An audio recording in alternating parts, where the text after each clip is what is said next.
Hey, Chris Manning here from the Locked On Cavs podcast, coming to you on Thursday, February 17th. On today's show, one of two episodes that'll be coming out today, one in the afternoon, one later in the evening. We're going to start talking about the Cavs standings and the Cavs place in the East as they hit the All-Star break. Let's get into that on today's show.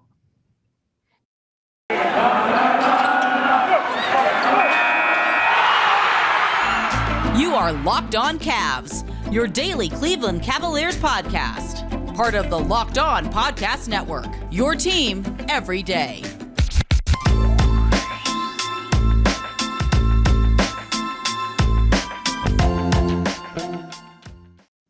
Before we get into today's show, I want to thank you for making Locked On Cavs your first listen every day. Remember, we are free and available on all platforms. That includes YouTube. Evan, let's start with the standings. There are some games on Thursday that are going to alter this slightly because the All-Star break is here, but there are some games Thursday night. But basically, here is where we stand. There are, again, some games on Thursday, but here is how we stand. If you're on YouTube, you'll see this. If not, you're going to have to listen to me describe it. Something really smart. We're currently sitting, but yes, this is where the Cavaliers stand. Bulls are half a game up on the Heat. The Heat are second. The Bucks are third, 2 games back. The Cavs right now are fourth, 2.5 games back of the Bulls. The 76ers are fifth, 3 games back. The rising Celtics are 4.5 games back and have won 9 of their last 10, and we're winning 9 on the road at a certain point.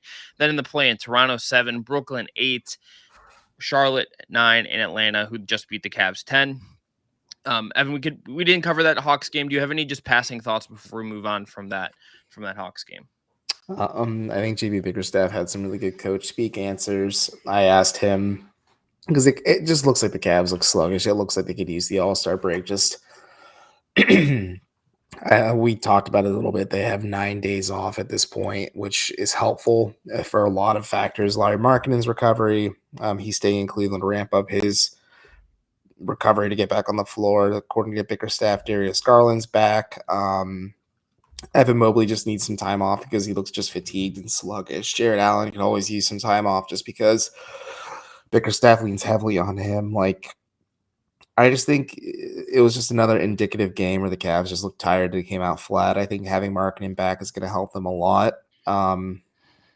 And I just think it's going to get really hot from here on out. Like Philly obviously got better. James Harden, Brooklyn obviously got better with Ben Simmons. Even if Kyrie Irving's a part-time player, they're still a really good team.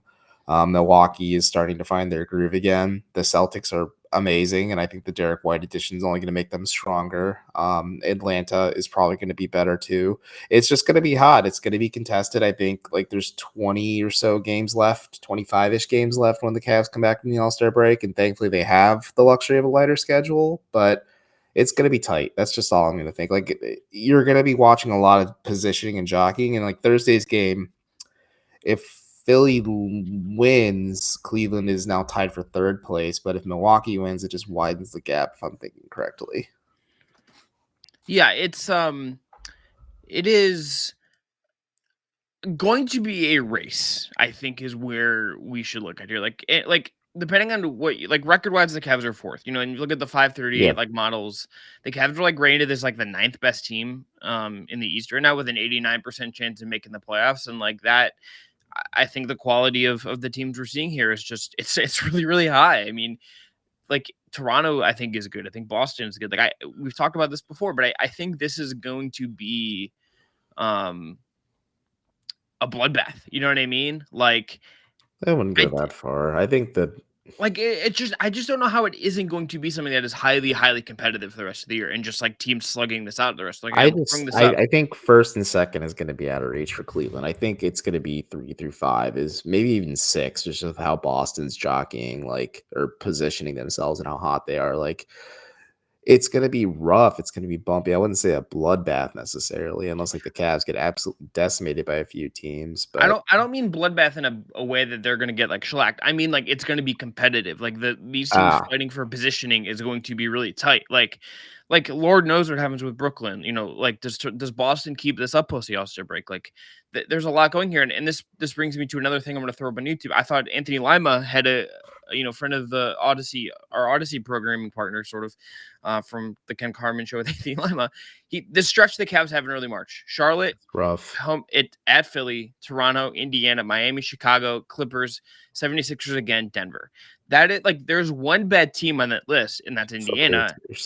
Yeah, and that's a team the Cavs have played twice and have had some crazy kind of out games against, and we'll see what that looks like then. Like the rest of the season schedule on aggregate is easier. Like we've been saying this because if you look at any model based on analytics, based on just raw winning percentage, the Cavs have an easier schedule the rest of the way. Like that, it isn't some fake thing that people have been saying, but according to the positive residual, in their strength of schedule, the Cavs have the third easiest schedule the rest of the way. Only Denver and Orlando have easier schedules the rest of the season. But that particular stretch is tricky. Like that particular stretch in itself is tricky. And some of this is because the Cavs do have a lot of home games left. They have 14 of their last 24 games are going to be at home. That's an advantage.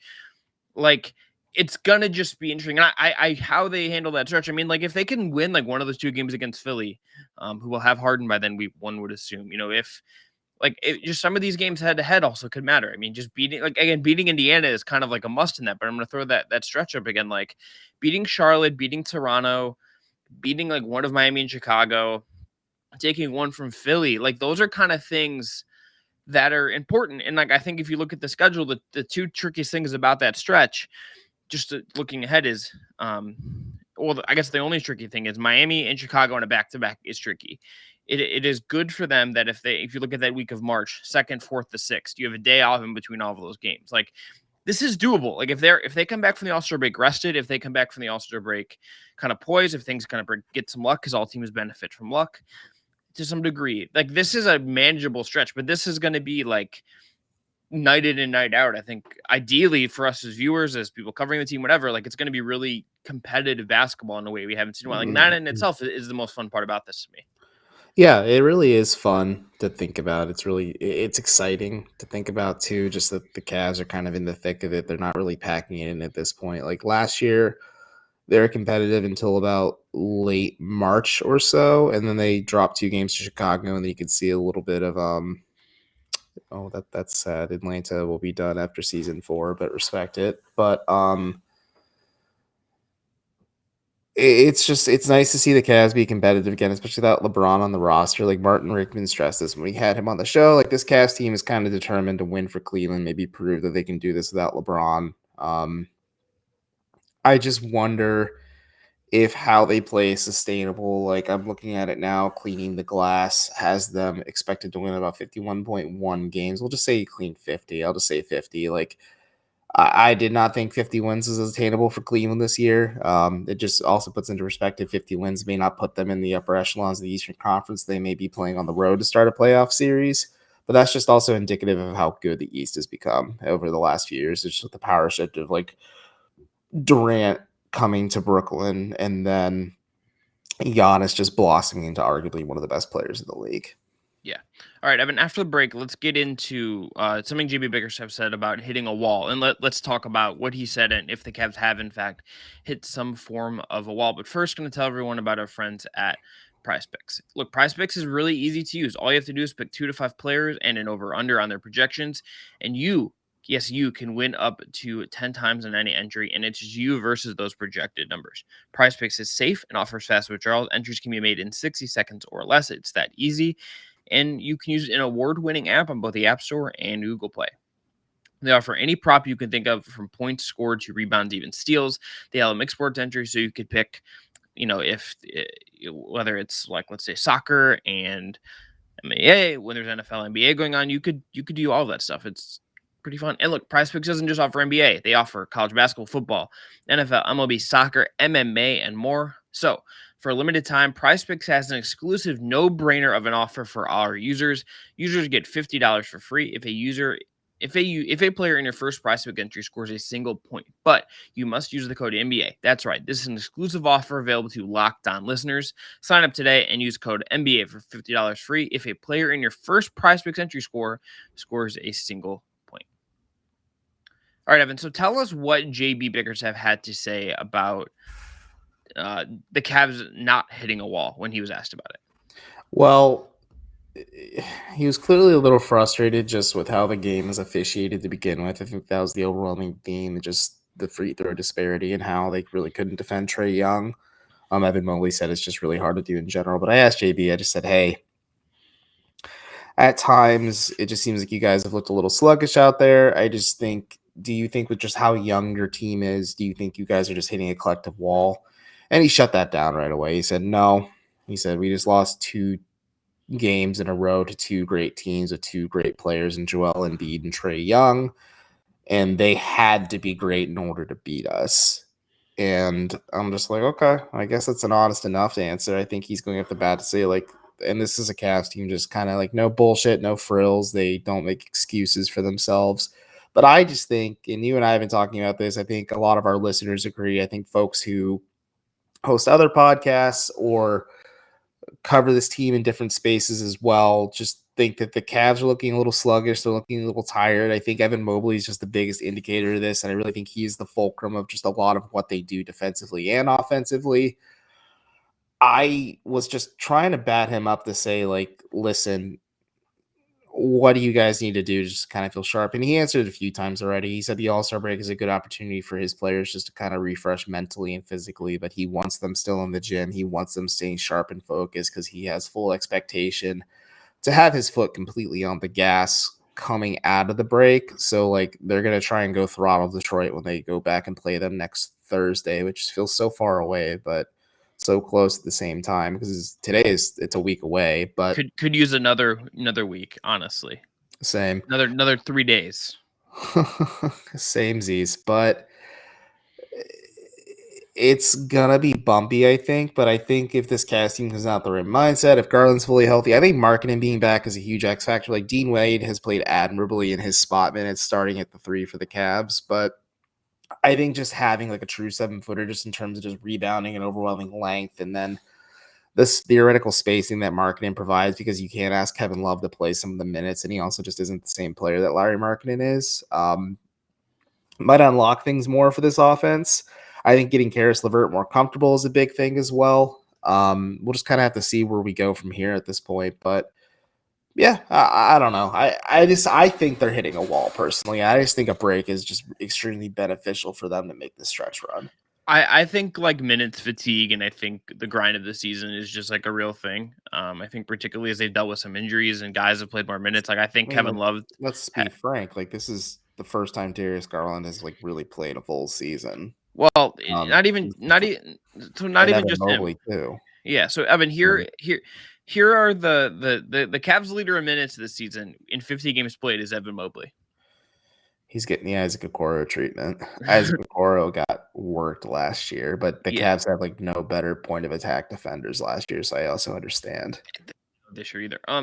Jared Allen is second in minutes. Darius Garland is third, but he's only 4 behind Allen. He would be higher on this were it not for the fact that he's missed some games. Like he's played 47 games. His back and stuff. Like part of Darius going absolutely nuclear for the last ever since Rubio went down really was because his usage rate was absolutely bonkers and his minutes played were absolutely insane. Yeah, like the volume is very, very high. And like the Cavs are just kind of in a position where like some of these guys have had to play lots of minutes, and that takes a toll. And like I think like when we've even like Larry Markkanen has only played 38 games and he's 5th in the Cavs in minutes, and like Kevin Love has played 33 games, Kevin Love has played 50 games, but he's kind of been more limited in minutes, but he's still 6th on the team in minutes. Like Ricky Rubio, for God's sake, had only played in 34 games for this team, and he's still top 10 in minutes. He's 8th in minutes on the team, with 128 minute advantage on Dean Wade as of right now.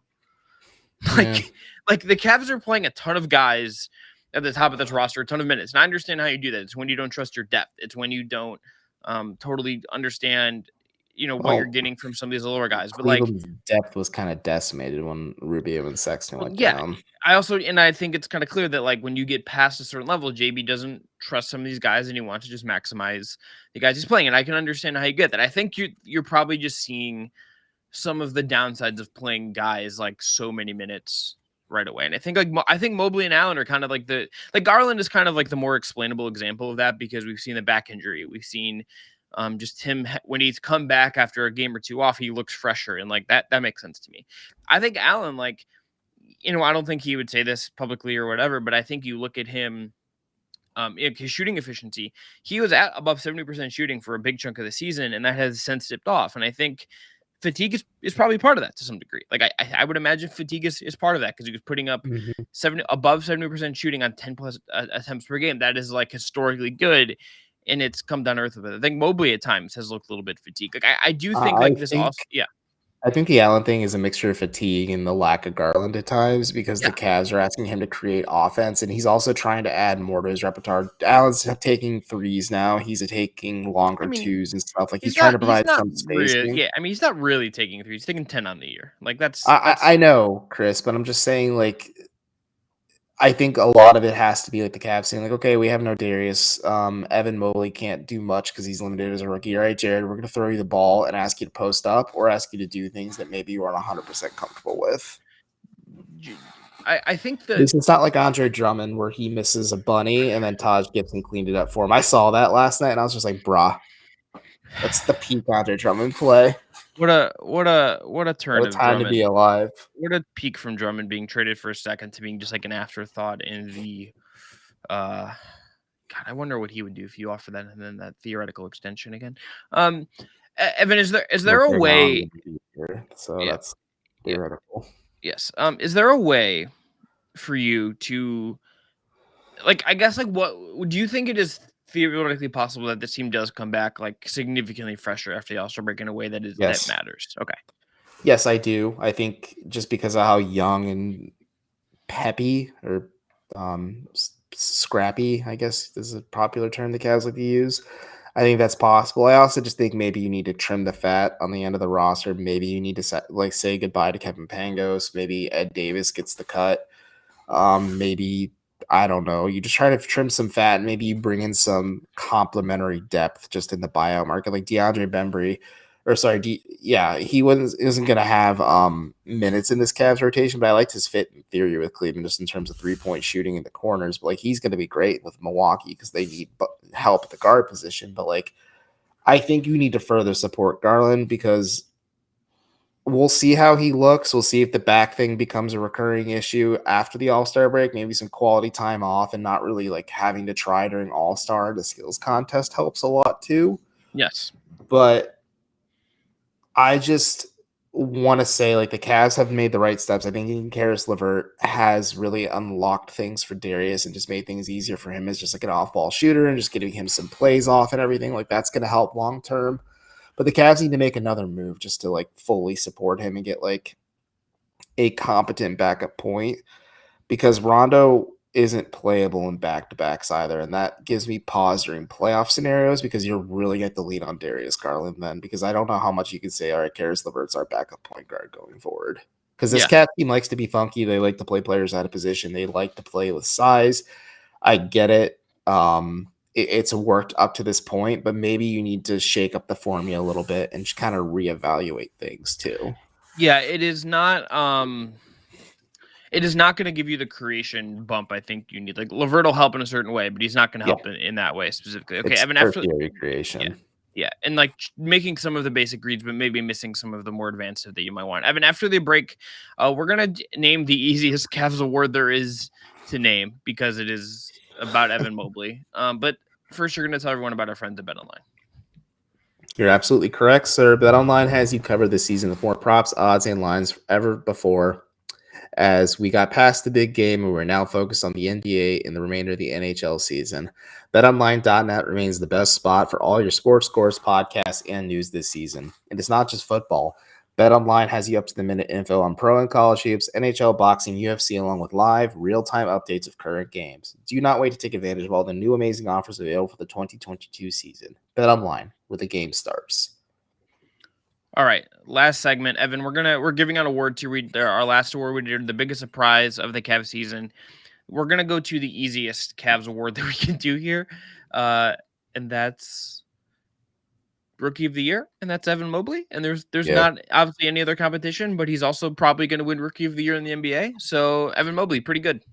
Yeah, basketballnews.com reached out to me because they're doing like a panel with writers asking like for their opinion on why their rookie should win Rookie of the Year, just in terms of like teams they cover. And like Josh Giddey has been awesome for Oklahoma City. I think he's going to really be neck and neck with him. Cade Cunningham's really turned it on for Detroit. He's been great. Scotty Barnes has been good.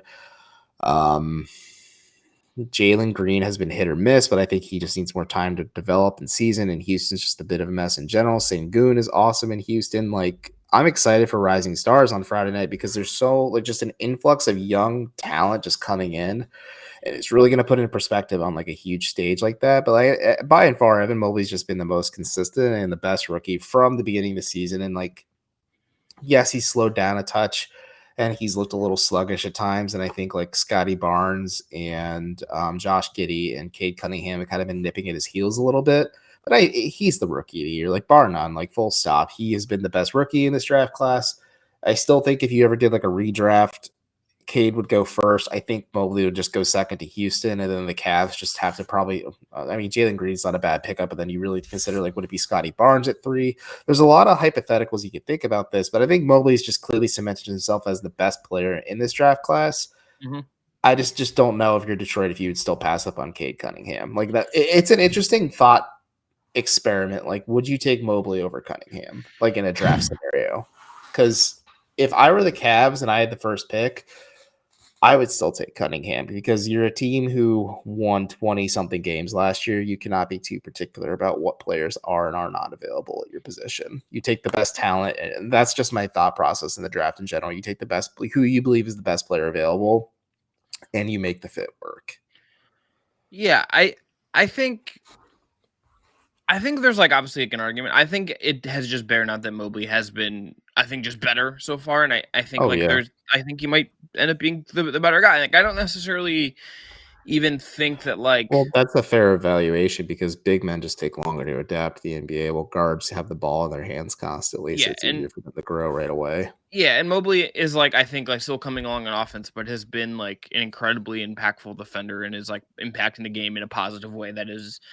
Like contributing to almost winning. Averaging 2 blocks per game in his rookie year. That's bonkers. Well, like he is like in terms of like his like expected wins and some of like from dunks and threes, like he's double up on Cade in that sense right now. Like he's been, I think, like incredible despite having kind of like an average-ish big man offensive season, but that's like really good for being a big on a team that has like suboptimal spacing. And like you see him passing on the doubles, I think, in ways like there's just, I think the key to this for me is that like there's a ton he's doing as a passer out of doubles, and sometimes when he just has the ball in his hands as a guy with some moves in the post.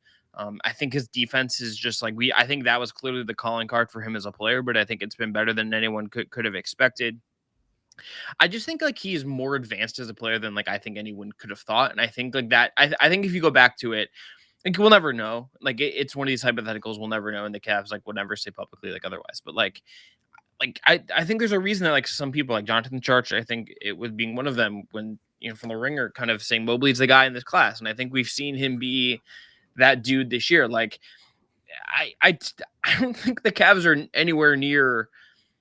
Like Garland has obviously been a massive part of what they've done. And Allen has been great. And like I think they've gotten good contributions from a lot of different guys that have been hurt and that weren't hurt and et cetera. Mm-hmm. I think Evan Mobley has just been like arguably the second most important Cav. If in like maybe he's the third just because Allen is a little more advanced. It's the most important.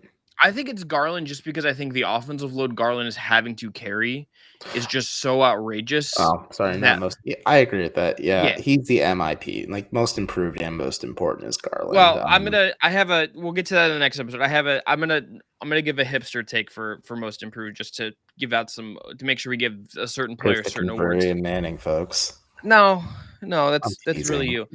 But like I think Mobley just has been like he's played at a level that like I think he's all defense. I think like his defense is Yeah. realistically at that level. Like I think his offense has again been better than I like. If you would have told me this He's Evan on the Mobley, defensive player of the year ladder for the league right now. Like that's yeah, how good he is. he's gonna win like a couple of those. I think before it's all said and done, if he stays healthy and Like everything. he's gonna get an MVP or two, I think, in his career. I feel comfortable in saying that. Defensive player of the year definitely feels attainable. Like he's just a very unique player, and I'm intrigued to see where he goes. I think the key to this for him is that I just think everything is sort of built around him in a sneaky way. I think this is also a guy that if you had like, I probably put too much weight on this. I think we all collectively probably did just because the Cavs didn't bring point guards to Vegas. But like, if you would have told me Evan Mobley was going to do this after what he did at Summer League, where he was like fine, but like Cade and Green and like Davion Mitchell and like some other guys were really the stars of Summer League to some degree because they play with the ball in their hands, and that's the way that basketball kind of works in Summer League. I don't think I would have been like I I don't know if I could have projected that he would be this and just clearly being like a linchpin on a team that is potentially a top 4 team in the East that should be making the playoffs, that has a chance to win a first round series, if not make a decent chunk of a run in the playoffs. Like he's just again been, I think, just so ridiculous on the defensive end with like just kind of like middling average-ish offense with like some flashes, but nothing that is in terms of efficiency, in terms of like Mm. his overall impact on that end, like particularly good yet. Like it's just like kind of fine, but his defense is so good that you're just like, there's a reason that JB Bickerstaff has looked at this rookie, and they're not. It's not like an Isaac situation where like Isaac was like filling a clear need, and he just was like, I need this guy to make everything function. Mobley is like demanding the fact that he's playing the most minutes on this team as a rookie. Like he's been so good that it's like just got to play him a ton, and like we'll benefit from that. Yeah, he's just been kind of like a. It's unfortunate. It's kind of a Koro-esque where he has to play so many minutes, but it's like a necessary thing as well. Like you've said, where he's just really the linchpin of what they do defensively. I think him becoming an interesting like offensive fulcrum in terms of playmaking is really fun too. I think that's something that he did a lot at Southern Cal that the Cavs are just kind of encouraging. I think there's a lot of just neat things about what Evan Mobley does. Like I was super high on him heading into the Okoro draft just because I got sick of watching footage on Isaac Okoro. Like I firmly just in my mind said this is the guy the Cavs should take. Like he makes so much sense for them on just so many levels. And pin and feather in our cap for both of us. We both thought that. But like Evan Mobley is just like an intriguing prospect. I was like, okay, he could work here in theory if like the Cavs do a lot of things. And I had a lot of questions when they took Larry Markin and said he was starting at the 3, but I guess it makes sense in theory because you're providing spacing. Like, yes, the offense is a mess. I think the Cavs still need to figure things out in the offseason and just kind of maybe go get a few more supporting pieces in the backcourt just to kind of make life easier from Garland. But he really is a unique player.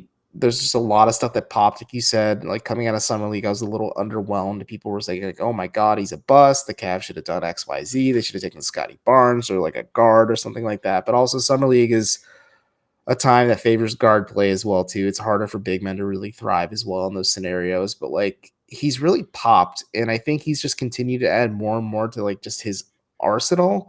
And I think it helps that you have a coach in JB Bickerstaff who kind of encourages players to explore things in their games that maybe be a little unconventional at times, but it's fun. It's fun to really say like the Cavs have found their guy. Like I preached this for the longest time, and you did too, that they had a nice assembly of pieces, and we thought Darius Garland had the ability to be the guy for the Cavs, but we needed him to see him stay healthy and just kind of take that leap that we've been waiting for, and he has.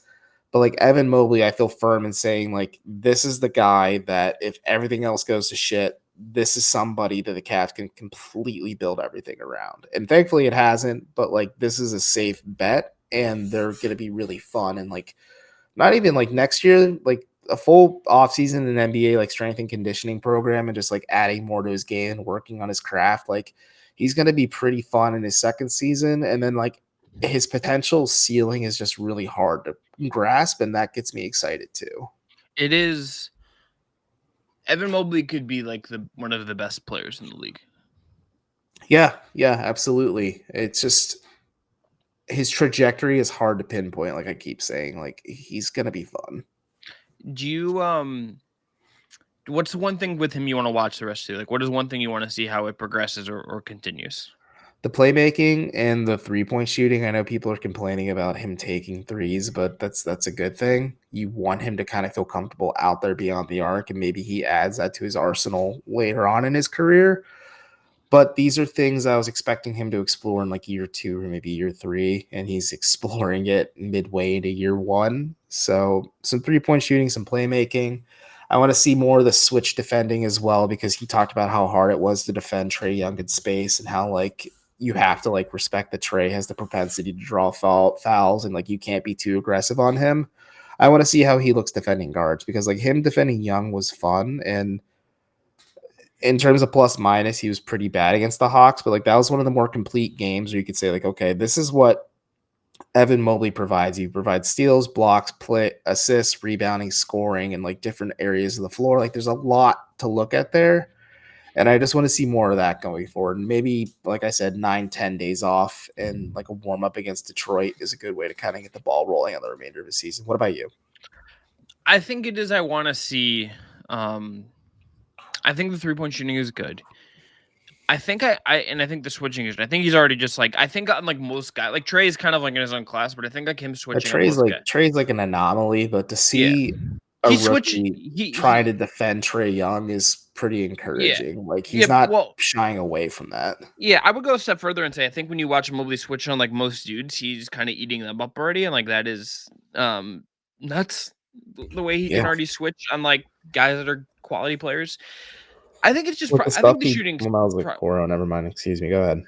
I think shooting's probably the answer. Um, just because I think like if the biggest knock I would probably have on where he's at is just the offensive decision making when he's on the perimeter, and like that makes sense. Like this is a whole new area of the game for him. This is a whole new reality for him, right? But that step forward is really just, I think, don't take as many of the pull up threes. Um, don't or take more pull up threes, take more spot up threes, and don't always dribble into the teeth of the defense. Like I want to see how that decision making works, and if that can loosen things up for the Cavs offense a little bit. Okay.